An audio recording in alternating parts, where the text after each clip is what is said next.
Shalom guys, saat ini kita membahas tentang apa yang harus kita lakukan saat engkau merasa hidupmu ada di dalam pencobaan. Check this.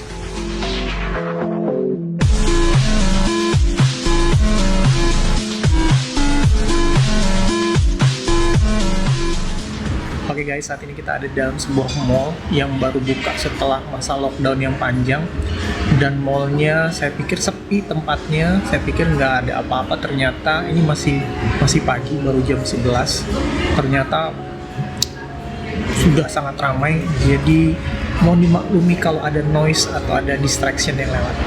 Oke, hal yang pertama adalah bahwa Tuhan tidak mencobai. Tuhan menguji, iblis mencobai. Apa bedanya antara mencobai dan menguji? Kita baca di Yakobus 1 ayat 13.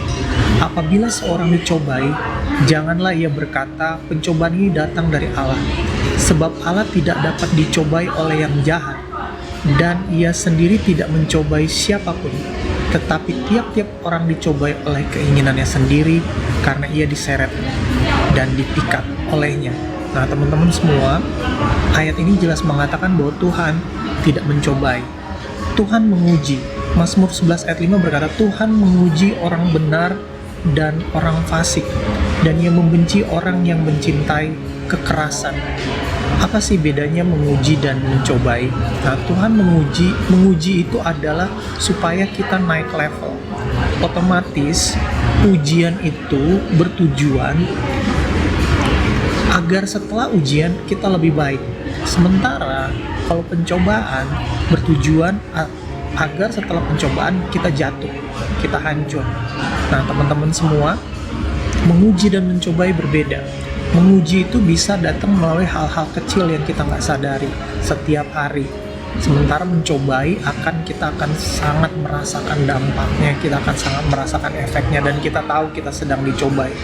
Sementara menguji, seringkali kita nggak sadar kalau kita sedang diuji. Kita nggak sadar melalui lewat kesempatan-kesempatan, ada hal-hal yang lewat, lalu kita berpikir bahwa oh kita diuji. Enggak, seringkali kita nggak sadar bahwa kita sedang diuji. Diuji soal kesabaran, diuji soal kebaikan, diuji soal kesetiaan, diuji dalam banyak hal di dalam hidup kita. Dan seringkali kita nggak notice. Kebanyakan ujian itu tidak mendatangkan kesusahan. Sementara pencobaan memang dimaksudkan untuk menjatuhkan, untuk menghancurkan iman kita. Sementara ujian tidak. Jadi kita paham bahwa pengujian dan pencobaan itu berbeda. Hal lain yang perlu kita mengerti adalah bahwa ujian dan pencobaan memiliki sebuah periode. Ada yang pendek, ada yang panjang. Ada yang seasonal, ada yang bisa seumur hidup kita. Jadi kita mesti paham ini ujian yang pendek atau panjang, pencobaan yang pendek atau panjang. Ini yang kita mesti sadar, karena ada yang musiman, ada ujian yang datang terus-menerus walaupun kita sudah lulus, diuji lagi. Kalau pencobaan cenderung seperti ini. Kalau kita sudah melewati hal itu, kemungkinan besar kita nggak akan dicobai lagi dalam hal itu, karena hal itu iblis melihat bahwa hal itu kita sudah lolos. Tapi pengujian itu bisa datang berulang-ulang dengan hal yang sama. Kenapa? Karena pengujian tujuannya untuk membentuk, tujuannya untuk memproses. Jadi seringkali ujian datang dalam bentuk-bentuk yang sama. Dan ingat bahwa ujian itu adalah untuk membentuk kita supaya naik level. Sementara pencobaan adalah untuk menjatuhkan dan menghancurkan. Hal yang kedua adalah pencobaan tidak akan melampaui kekuatanmu, dan Tuhan pasti memberikan jalan keluar. 1 Korintus 10:13 berkata, pencobaan-pencobaan yang kamu alami ialah pencobaan-pencobaan biasa yang tidak melebihi kekuatan manusia. Sebab Allah setia, dan karena itu Ia tidak akan membiarkan kamu dicobai melampaui kekuatanmu. Pada waktu kamu dicobai, Ia akan memberikan kepadamu jalan keluar sehingga kamu dapat menanggungnya. Jadi teman-teman, ini jelas mengatakan bahwa Tuhan gak akan membiarkan kita dicobai oleh iblis melampaui kekuatan kita. Dia akan lihat bahwa kalau Ia tahu bahwa kita mampu, Ia akan memberikan izin sementara untuk iblis sampai melihat batas kekuatan kita. Nah, kalau ia melihat kita tidak mampu, ia tidak akan membiarkan iblis untuk mencobai kita. Dan setiap pencobaan, walaupun iblis berusaha menjatuhkan kita, Tuhan selalu punya cara untuk menolong kita. Ia pasti akan memberikan kita jalan keluar dari pencobaan tersebut. Jadi guys, percayalah bahwa pencobaan kamu pasti nggak akan melampaui kekuatanmu. Pencobaan kamu, Tuhan pasti memberikan jalan keluar. Hal yang ketiga adalah jangan punya berhala di dalam hidup kita. 1 Korintus 10:13 berkata begini, pencobaan-pencobaan yang kamu alami ialah pencobaan-pencobaan biasa yang tidak melebihi kekuatan manusia. Sebab Allah setia, dan karena itu ia tidak akan membiarkan kamu dicobai melampaui kekuatanmu. Pada waktu kamu dicobai, ia akan memberikan kepadamu jalan keluar, sehingga kamu dapat menanggungnya. Karena itu, saudara-saudaraku yang kekasih, jauhilah penyembahan berhala. Nah, teman-teman, ayat 13 dan ayat 14 ini berhubungan, dikatakan pencobaan-pencobaan yang kamu alami. Dan ayat 14 berkata, karena itu jauhilah penyembahan berhala. Artinya bahwa pencobaan-pencobaan kita ini diakibatkan oleh penyembahan berhala. Oke guys, mungkin kamu sekarang nanya, apa sih itu penyembahan berhala? Penyembahan berhala adalah sesuatu yang kita cintai, sesuatu yang kita sukai lebih daripada Tuhan. Nah, banyak berhala-berhala di dalam hidup kita. Umpama pekerjaan kita seringkali menjadi prioritas kita. Kekasih kita lebih seringkali menjadi prioritas kita. Games kita seringkali menjadi lebih prioritas kita. Teman-teman dan banyak hal yang lain yang membuat kita seringkali memprioritaskan mereka, kesukaan kita lebih pada mereka daripada kita menyukai Tuhan.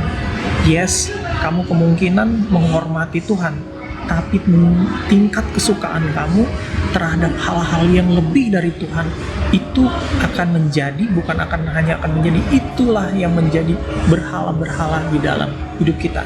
Nah, berhala-berhala inilah ya, hal-hal yang membuat kita sukai lebih dari Tuhan inilah yang membawa kita ke dalam pencobaan. Hal yang keempat adalah, ini mirip dengan hal yang ketiga, yaitu kita terpikat pada keinginan kita sendiri. Terpikat pada pencobaan datang karena keinginan kita sendiri. Ayat Yakobus 1 ayat 14 berkata begini, tetapi tiap-tiap orang dicobai oleh keinginannya sendiri, karena ia diseret dan dipikat olehnya. Nah teman-teman semua, semakin banyak orang merasa punya pencobaan di dalam hidupnya, itu artinya dia kebanyakan keinginannya. Jadi dia punya banyak maunya di dalam hidupnya.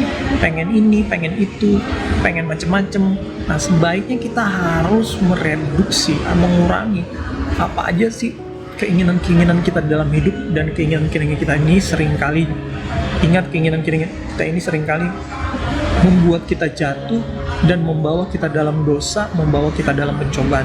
Jadi berhati-hatilah jika kamu mengingini sesuatu. Oh, aku pengen beli ini, aku pengen beli mobil, aku pengen beli rumah, aku pengen bareng dia, aku pengen macem-macem yang kita inginin. Ini harus kita hati-hati. Setiap keinginan bisa membawa kita jatuh di dalam dosa. So be careful dengan what you wish for. Be very careful what you wish for. Hati-hati dengan apa yang kamu inginkan, karena setiap hal yang kamu inginkan akan membawa kamu kepada pencobaan. Hal kelima, jangan berbuat dosa. Kita dicobai supaya kita dijebak agar kita berbuat dosa.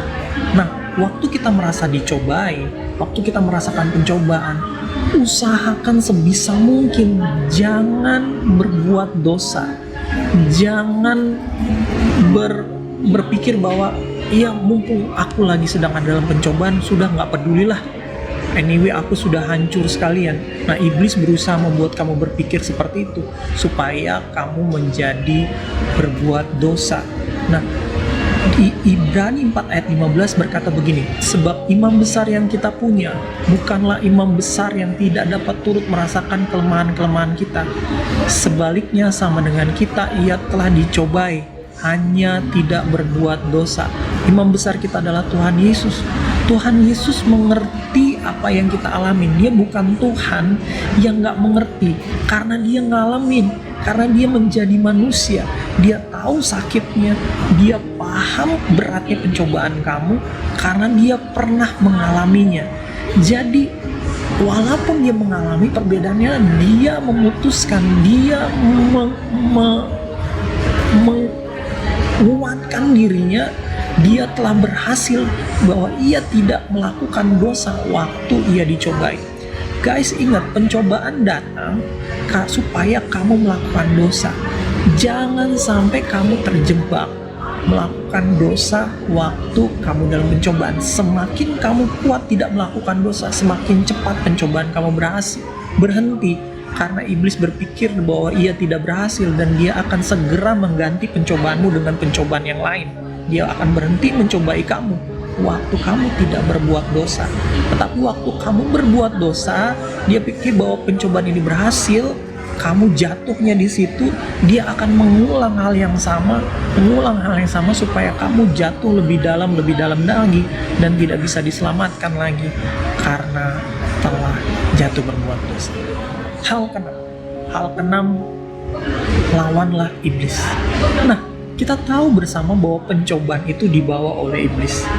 Untuk itu, kita harus melawan siapa yang membawa pencobaan ini. Dalam hal ini adalah iblis. 1 Petrus 5 ayat 8-9 berkata, sadarlah dan berjaga-jagalah. Lawan musuh iblis berjalan keliling sama seperti singa yang mengaum-ngaum dan mencari orang yang dapat ditelannya. Lawanlah dia dengan iman yang teguh, sebab kamu tahu bahwa semua saudaramu di seluruh dunia menanggung penderitaan yang sama. Kita semua mengalami pencobaan.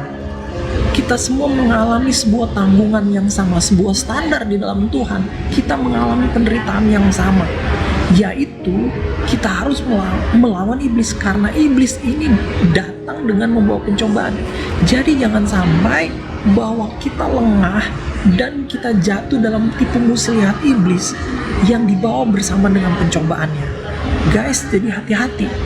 Ini yang kita lakukan waktu kamu merasa hidup di dalam pencobaan. Hal pertama yang kamu harus lakukan adalah bukan cari solusi, tetapi kamu harus lawan dulu iblis yang membawa pencobaan itu tersebut. Kamu harus usir keluar dulu iblis yang membawa pencobaan itu tersebut. Mengapa? Karena kemungkinan ia akan bawa sesuatu hal yang lebih besar dan dampak yang lebih luas daripada pencobaan itu. Waktu iblisnya sudah lari dari hadapanmu, baru kamu bisa memikirkan solusinya, bagaimana caranya menghadapi efek yang sudah dibawa oleh iblis.